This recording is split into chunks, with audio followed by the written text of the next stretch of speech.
Hi all, my name is Hanna and this is what I look like.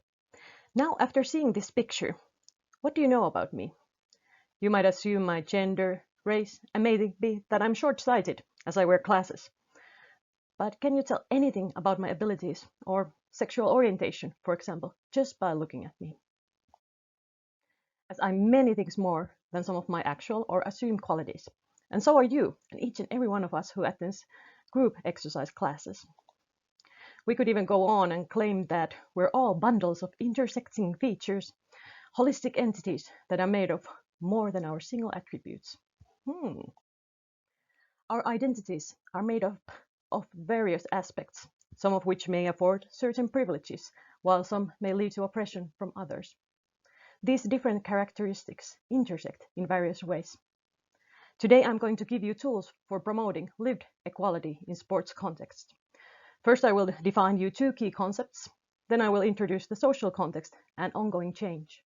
And at last, I will show you what is your role in this change and provide you a simple tool for making change in everyday sports classes. And that is what also I do every day as my job as sports instructor. Yes, there's the I word.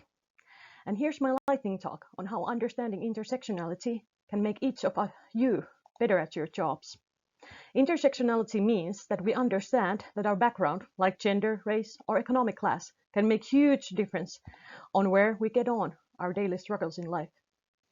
Kimberly Crenshaw introduced this concept to promote more understanding on oppression.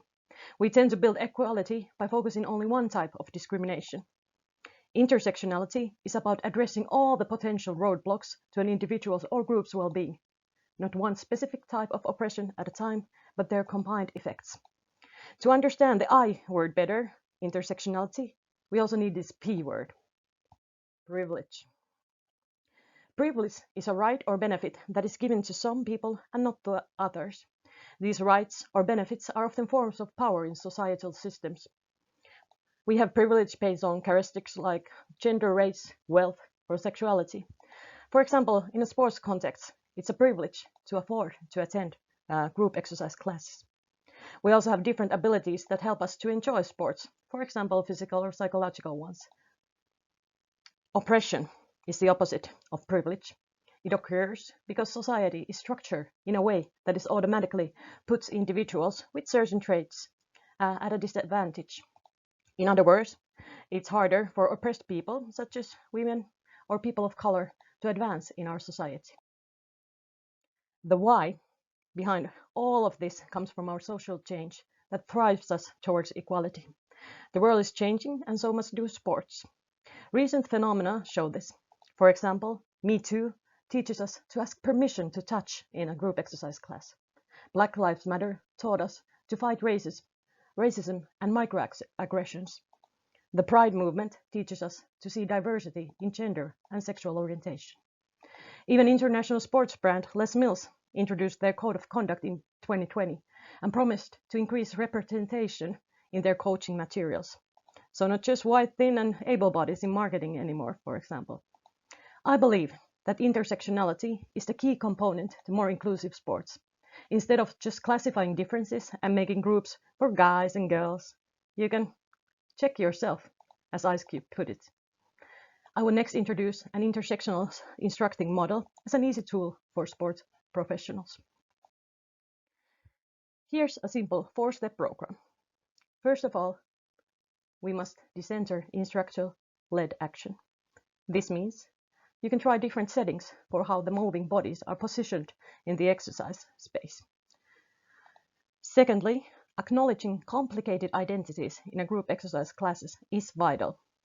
This means you understand the intersecting differences that may affect the experience of individuals in your classes. Third, promoting social justice in sports instructing context. This means that as an instructor in everyday sporting situations, you can actually be the change by yourself, by leading the change. And all this happens as we become aware of privilege and power in everyday instructing.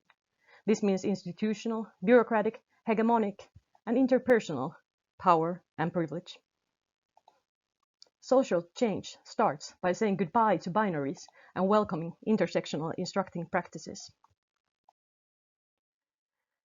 It's okay to struggle with these themes of diversity and inclusion. And the key is to check yourself before you wreck yourself. And what I now offer is a concrete tool for reflection. It's so simple that it's almost funny. Being an intersectionally aware instructor gives one an advantage in the fitness market, and this model is a unique presentation and tool for instructors across the globe to promote accessibility and equality in sports. So keep asking yourself these questions as an instructor and a participant. Can I join in? Do I let others join in? As there is a difference between legal and lived equality. This is why we must keep asking ourselves, how can we be the agents of change in our everyday life as sports professionals? But of course, equality is never ready. We have to keep asking these questions over and over again, ad infinitum. These questions make a never-ending loop. But that should be actually comforting instead of horrifying, because you can always reflect and change how you work as a sports professional. You must keep asking yourself, how does your actions and choices as an instructor let your participants join in, or do your practices shut them out of your classes? As you, my friend, you get the power to promote equality. As Ice Cube put it, check yourself before you wreck yourself. The change for more equal sports starts by looking at the mirror. Use your privileges for good. Be kind and understanding the intersecting differences. As we cannot just look above to Brighton Declaration and wait for miracles to happen by themselves. We must be the change and lead the change. As in conclusion, we're all more than just ones and zeros. We all have intersecting features that make us complex and unique creatures. Some traits grant us privilege, while some may lead to oppression from others. These different characteristics intersect in various ways, and social change starts by saying goodbye to binaries and welcoming intersectional instructing practices. Thank you, and let's keep in touch.